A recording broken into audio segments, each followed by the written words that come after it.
Olá pessoal, tudo bem?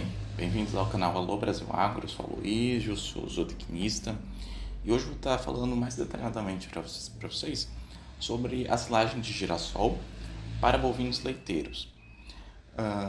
É um alimento, dependendo da região, um pouco novo, né, para alguns proprietários ou alguns produtores rurais, só que mostra muitas vantagens, principalmente em áreas de baixa pluviosidade. Então, o menor ciclo de produção e a capacidade em utilizar a água disponível do solo e a alta tolerância à ampla faixa de temperatura são fatores que têm estimulado o cultivo do girassol para essa produção de silagem.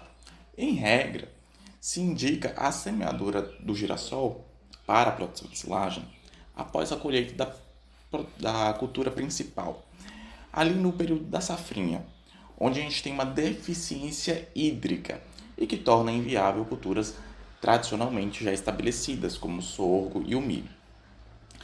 Então, geralmente a silagem de girassol contém um alto teor proteico e também um alto teor de óleo, quando a gente compara com milho e sorgo. E isso ocasiona, oferece um maior valor energético a essa silagem, a esse alimento. Entretanto, a fração fibrosa geralmente apresenta uma porção de lignina maior e menor digestibilidade quando a gente compara com as silagens já tradicionais de sorgo e milho. E essas características podem restringir a aplicação da silagem de girassol para categorias de animais mais exigentes. Então, qual o melhor local e época de semeadura para a produção de silagem de girassol? Atualmente, a cultura do girassol é indicada para os estados da região Sul, Minas Gerais e São Paulo. Na região Sudeste, tá? Todos os estados do Centro-Oeste e do Nordeste, Bahia, Maranhão e Piauí. E quando é que a gente pode plantar, fazer esse cultivo? Nos estados do Rio Grande do Sul, Santa Catarina e partes do Paraná, o período mais indicado para a semeadura vai de meados de julho a final de agosto. Já nos estados da Bahia, Goiás, Maranhão, Mato Grosso do Sul, Minas Gerais, São Paulo, Tocantins, no norte e noroeste do Paraná e no Distrito Federal, a melhor época para semeadura vai de meados de janeiro até fevereiro. E o rendimento forrageiro, como ele é? Tem um bom desempenho produtivo sobre baixa pluviosidade. Existem relatos de produtividade de forragem verde de girassol alcançando 70 toneladas por hectare. Entretanto, a produtividade média no período de safrinha chega próxima a 30 toneladas por hectare. Também notou a redução progressiva da produção média de matéria verde quando a gente pensa no ponto de corte, tá? Então, quando a gente tem uma matéria verde de 25,5 toneladas por hectare, a gente tem a colheita foi realizada na dia 30. Quando a gente tem 17 toneladas por hectare, a colheita foi no dia 37. 13 toneladas por hectare, a colheita foi no dia 44. E 9 toneladas no dia 51 após o florescimento. Tá certo? Você pode pensar que pode ficar ruim, mas a matéria seca continua a mesma. Não mudou. De 5 toneladas a 6 toneladas. Comparando a todas as dados de corte. Não teve uma variação muito grande em relação à matéria verde. Quando a gente olha o ponto ideal de ensilagem, do girassol, a gente percebe uma situação, que a gente tem um baixo teor de matéria seca, que é uma desvantagem da cultura de girassol e é um fator limitante na sua produção de silagem. Porque a gente tem uma matéria seca de 24%, abaixo dos 30 a 35% preconizado para a produção de uma silagem de boa qualidade. Então, para realizar essa silagem, você tem que ter cautela, certo? Na sua produção, para que não venha a perder. As várias épocas de silagem são indicadas. Tá? Então a gente Album tem cover. metade ou 2/3 Was it on a das plantas video? Do you get paid for that? floramento. It's free. I get Ou donations então sometimes. a realidade de silagem Some woman durante donated toda a $15 floração, once. He's a big ou boy. alguns That's the only time I pesquisadores ever got no donated final da though. floração And I really needed money that week for some reason. certo? That's Sasura, maybe A gente the também tem, You pissed off a recomenda bee? colher for fuck's sake. Can you see it? 100% dos Yeah, it's right grãos on my já left. maduros. I can't move though. Help. Go, run. A fermentação predominante na silagem de girassol é a fermentação láctica, que confere uma preservação satisfatória do material ensilado. Então, a gente consegue ter uma silagem de boa qualidade quando ela é feita corretamente. E um outro ponto interessante é o valor nutritivo da silagem de girassol. Quando a gente observa a comparação química da silagem em relação a milho, sorgo e capim-elefante, a gente percebe que a proteína bruta do girassol é de 9%.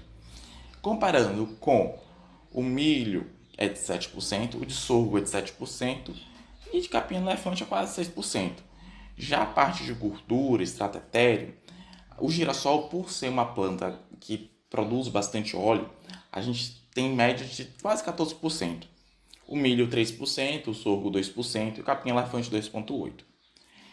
Já o FDN fica em média de 47%. O milho 55%, o sorgo 61% e o capim 66%. Quando a gente olha a lignina, a gente percebe que o girassol tem uma lignina mais alta do que o milho e o sorgo. A lignina do girassol é de 6,6%, do milho de 4,9% e do sorgo de 6,3%. Então, quando usada em dietas balanceadas, o seu alto teor proteico e mineral pode representar uma vantagem econômica, permitindo a redução da necessidade de suplementação de mineral e proteinado. Que a gente já sabe, né, que o proteinado é a parte mais cara da formulação de uma dieta. Tanto girassóis selecionados para a produção de óleo, quanto aqueles que são chamados de confeiteiros, têm sido utilizados para a produção de silagem e que apresentam uma boa qualidade. Entretanto, o confeiteiro tem uma produção maior de proteína bruta quando comparado àquele de produção de óleo. O confeiteiro é de 9,1, a produção de aquela girassol, né, espécie de girassol, que é deixando a produção de óleo, de 8,8.